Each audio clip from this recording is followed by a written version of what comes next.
Të nderuar teleshikues, është momenti i intervistës. Sot të ftuar në studio kam kënaqësinë të kemi zotin Erind Bejko, i cili është një nga përfaqësuesit e rinj të politikës, të klasës politike shqiptare, njëkohësisht dhe shef kabineti në Bashkinë e Kavajës. Mirëdita dhe mirëserdhët. Faleminderit vërtet.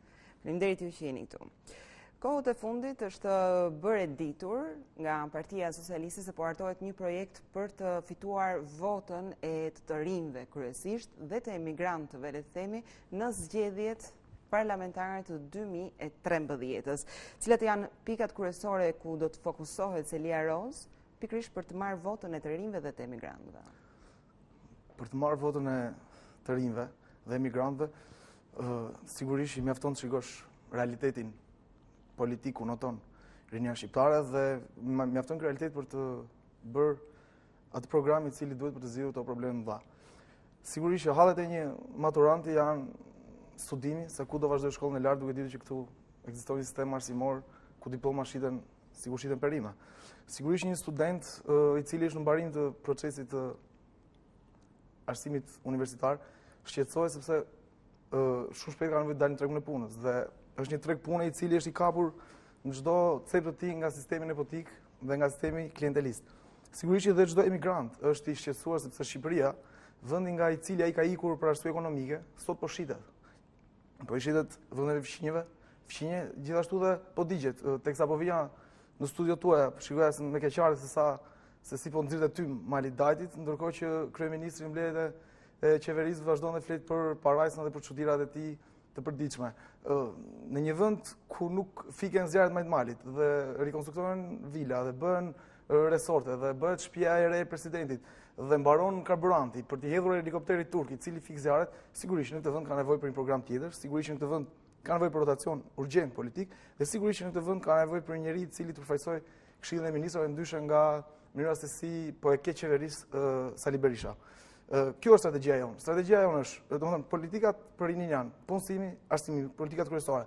Dhe ne për të bindur të rinj shqiptar që jemi ndryshe nga kjo qeveri e cila u keq përdor politikat rinore, do dalim derë në derë, në qytet, në fshat dhe në kryeqytet, për të takuar të rinj shqiptar dhe për t'i parë në sy, për të parë hallet e problemet e tyre, me qëllim që projekti ynë dhe programi ynë mos jetë thjesht një tërësi letrash bashk, ku janë shkruar zakonisht çudirat që shkruhen në partitë rëndom politike në Shqipëri, po të jetë një projekt real, duke dëgjuar problematikat e studentëve, e maturantëve, e votuesve të parë dhe të emigrantëve, atëherë do të kuptojmë realisht se cilat janë nevoja dhe duke kuptuar ato nevoja edhe Edi Rama, i cili në kuadrin e një viti do jetë në krye të qeverisë shqiptare, do jetë më mirë orientuar në zgjidhjen e këtyre problemeve të rrallë.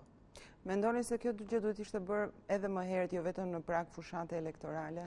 Do të thënë dëgjimi i nevojave të rinjve shqiptar. Partia Socialiste dhe Fresh gjatë periudhës që nga të paktën që nga koha që unë kam qenë prezent në Partinë Socialiste që nga viti 2007, për asnjë moment nuk kanë rreshtur së takuarit të rinj.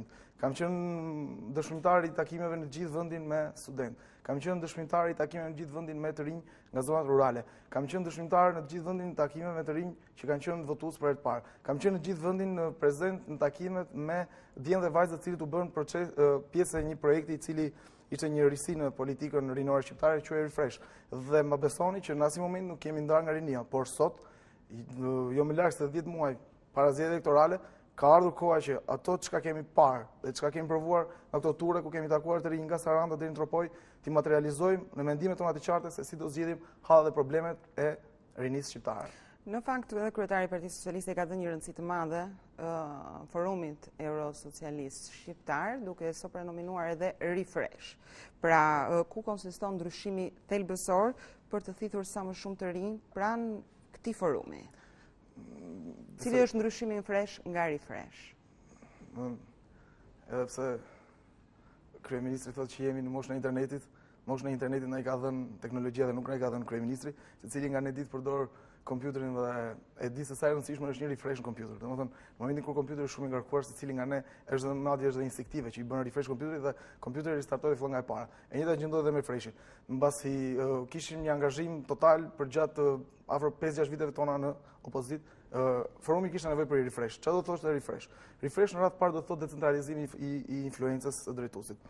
Nëse Freshi ishte konceptuar gjithmonë si një forum ku kishte një njeri, fjalët cili dëgjojnë mirë absolute dhe fjalët i shpërndajnë në mënyrë hierarkike, po hierarki komunikimi dhe jo hierarki institucionale, sot Fresh nuk është më me një person i cili është në krye, ka një kryetare, po ka 5 kryetarë të cilët janë probleme më specifike që ka rinia sot. Është një kryetar për zonat rurale. Jo dini që afër 50% e popullsisë jeton në fshat. Ka një kryetar për gjimnazet, ka një kryetar për universitetet, ka një kryetar për emigracionin. Domethënë, shpërndarja e influencës së drejtuesit forumit, brenda forumit në 5 duar të tjera, e bën çdo të ri që ta gjej veten. Nëse unë jam maturant, unë do shkoj dhe do punoj me sekretariatin që merret me maturantët. Nëse unë jam emigrant, do merrem me sekretariatin që merret me emigrantët. Domethënë, nuk është më leadershipi Freshit një leadership i cili duhet merret me çdo lloj kategori të rinj. Leadershipi Freshit mund të jetë leadership i cili bën politikat e forumit, por është i ndarë në 5 departamente forumi, departamente të cilat punojnë me grupe specifike të rinj. Çka na ka bërë dhe ne, na ka dhënë mundësinë që të kemi një frymëmarrje të madhe në forum.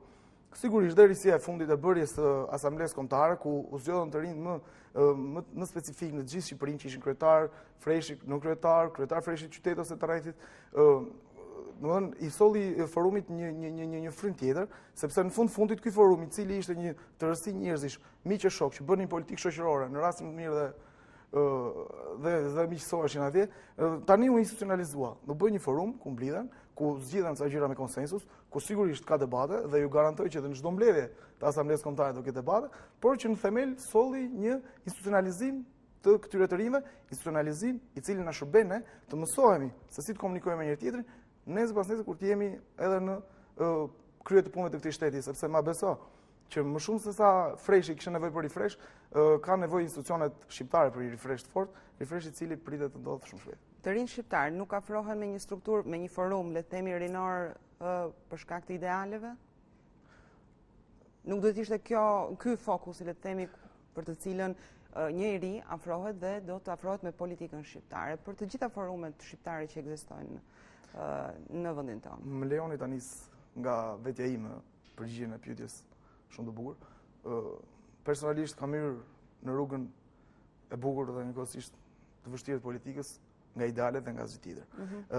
Njoh me qindra mira të rinj që vijnë dhe afrohen gjatë këtyre viteve pranë subjektit tonë politik, të cilët kanë energji, të cilët kanë ide dhe më besoni që hapin e parë çdo kush nga ne e hedh në bazë të idealeve që ka. Sigurisht që futja brenda një partie të mëson sa gjëra që nuk ti mëson, unë kam thënë shpesh, nuk ti mëson as shkolla, nuk ti mëson as familja, nuk ti mëson as shoqëria. Dhe futja në ulluqet e strukturave dhe politika, pastaj të rinjt i bën dhe më realist, por kjo s'do të thotë që ata humbin idealizmin.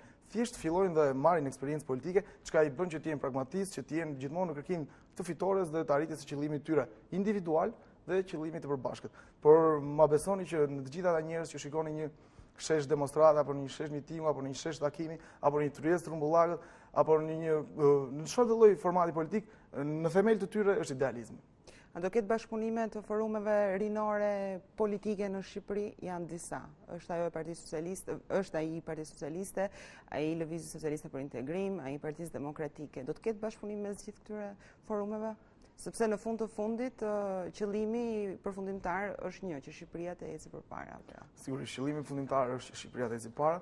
Neve, përfaqësuesit, antarët, koordinatorët dhe kryetarët e Freshit, e themi me krenari që jemi pjesëtarë të forumit më të madh politik Shqipëri, sigurisht që jemi të hapur për çdo lloj bashkëpunimi të forume brenda koalicionit tonë parazgjedhor ose në rast të një koalicioni pasgjedhor, ajo çka ka më shumë rëndësi nuk është se a bashkëpunojmë ne sot me forumin në partisë X apo Y. Ajo çka ka më shumë rëndësi sot është që Fresh ka shtritë tentakulat e tij në pothuajse gjysmën e kryeqytetet të Europës. Sot Fresh ka në Athinë, sot Fresh ka edhe në Selanik, sot Fresh ka në Londër. Domethënë përhapja e Freshit në vendet ku ka shqiptar, sigurisht ju krijon emigrantëve atjeshëm një çadër ku mund të shkojnë, të angazhohen, të kuptojnë nga politika këtu dhe pse jo, ta shikojnë edhe të ardhmen në vendin e tyre ku kanë lindur. Zoti Beko, ju jeni njëkohësisht edhe shef kabineti në Bashkinë e qytetit të Kavajës. Cilat janë problematikat që keni hasur gjatë punës tuaj deri në këto momente në Bashkinë e këtij qyteti? Cilat janë problemet që shqetësojnë Kavajën? Sigurisht që bashkia dhe bashkitë, komunat janë institucione që kanë raport të direkt me qytetarin dhe me problemet e tij. Dikush ka problem pastrimin, dikush ka problem ndriçimin, dikush ka problem gjelbërimin, dikush ka problem zhurmën. Për sa kohë secili nga ne punon në institucion është i gatshëm që energjinë, arsimin e tij ta hedhë dhe ta kthejë në një kapital administrativ atje ku ai punon. Ajo çka është specifike në Kavaj është se Kavaja ishte një qytet praktikisht që konsiderohej nga një parti e caktuar politike si një xhep votash, ku atje mjaftonte vaje xhaketën dhe ti mjaftonte ta kishte xhaketën blu dhe ti ishe fituesi dash në zgjedhjet për pushtetin qendror, dash në zgjedhjet për pushtetin lokal. Ndryshimi që erdhi në Kavaj në zgjedhjet e 8 majit, sigurisht që solli edhe ndryshimin e erës politike në atë qytet. Sot kemi një qytet ku ka një institucion të paktën, që është bashkia, që është një institucion i hapur për qytetarët dhe nuk është një institucion që pak kush e dinte se çfarë ndodh atje. Është një institucion transparent ku taksat menaxhohen me super përgjegjësinë të madhe dhe që vjen në një tabelë ku thuhet ja këto taksat tuaja se si u kthyen në shërbime publike për qytetarin. Nga një institucion që pak kush e dinte se ku shkonin taksat dhe në çfarë xhepi shkonin taksat e taksapaguesve të Kavajës. Ma besojnë që është një punë që e bëjmë aq shumë pasion sa çdo lloj problemi i saj mjafton që të kesh vullnetin dhe merr zgjidhje. Duke ditur edhe ndryshimet që po shoh për ditë në infrastrukturën e qytetit, në mënyrën se si është konceptuar hyrja e qytetit, në mënyrën se si është janë rikonceptuar disa rrugë kryesore që janë edhe arterjet në lëvizjen e qytetit Kavajës, sigurisht që teksa shikon ndryshimet e punës, të cilën t'i bën problemet duken gjë shumë e vogël. Cilat janë sfidat për të ardhmen dhe ku shkojnë paratë e taksave të qytetarëve të Kavajës? Paratë e taksave të qytetarëve të Kavajës deri në ditën e sotme në kuadrin e një viti që ne kemi afër, një vit pak që ne kemi në qeverisjen e institucionit të Bashkisë Kavajës, kanë shkuar në mbjelljen e afro 150 palmave në hyrje të qytetit Kavajës, në instalimin e më shumë se afro 300 shtyllave elektrike të cilat e kanë ndriçuar qytetin dhe cili ishte në një terr të plot, kanë shkuar në hapjen e procedurave të konkurimit për afro 14 rrugë dhe rrugica vetëm brenda një viti, kanë shkuar në rikonstruksionin total të godinës së bashkisë e cila nuk ishte rikonstruktuar dhe ishte një godinë gjysma e cilës ishte ndërtuar që në kohën e Zogut dhe imagjinoni të punosh në një godinë të ndërtuar që në kohën e mbretit Zog, që mos ishte vënë asnjëherë asnjë llamb ndryshe.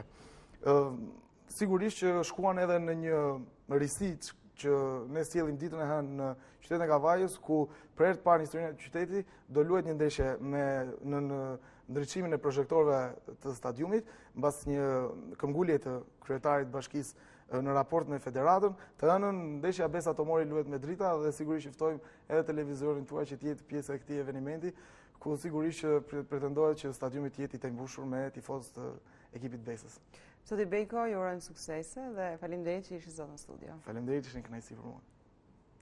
Nderuar teleshikues, ishte gjithçka që kishim përgatitur për këtë edicion lajmesh. Për më shumë informacione klikoni në faqen tonë të internetit oravisions.com, do të gjeni aty lajmet më të fundit nga vendi, rajoni dhe bota. Ju falenderoj për vëmendjen, bashkë më takofshim.